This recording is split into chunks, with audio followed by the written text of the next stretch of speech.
Okay, go ahead.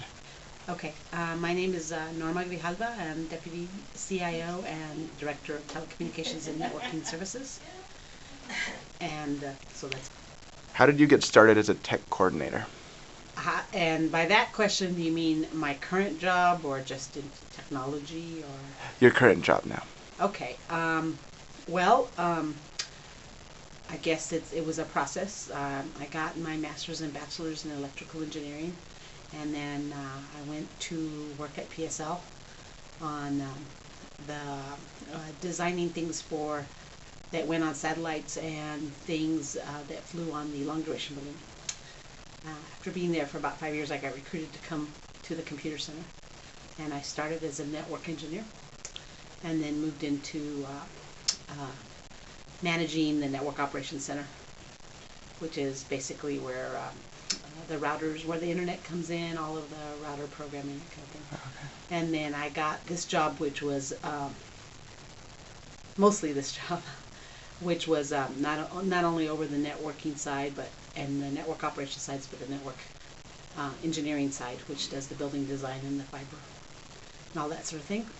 And I also got the voice, so telephone systems and alarms, and another group called Classroom Technology, and they're the folks that put in all of the technology you see in classrooms, like the projectors and the screens and the computers, that kind of thing. So it was a progression over time. Okay, so you worked up. And kind of worked it up. Okay. But I've kind of been in as the director portion of this job since 1997. Okay.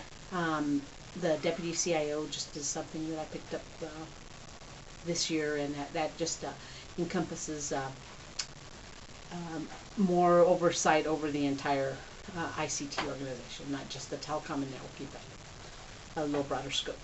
Okay. And in the absence of the CIO, I act as the CIO. Okay, great. The CIO side, there is other duties. There's a lot of reporting and coordinating with other departments across campus, those kinds of things. More strategic thinking, planning, interfacing with other administrators. Okay. And then figuring out direction on how we're going to get there. Okay, great. So what do you enjoy most about being a tech coordinator? What I enjoy most is getting some kind of technology deployed that improves people's lives, or even if it's just a perceived improvement. When we started the wireless deployment, I think that was a big thing. People really seem to find that to be useful for a lot of folks. We're seeing close to 3,000 simultaneous wireless users on the campus, Wi-Fi users on the campus now. So we know it's something that's really used. The other part I enjoy is kind of the strategic planning, thinking about where we're going to put in infrastructure, guessing what people are going to need in the future. And because in order to put in the wireless, you have to do a lot of work before then. You have to get the network there, the bandwidth there, all of that sort of thing. It's not the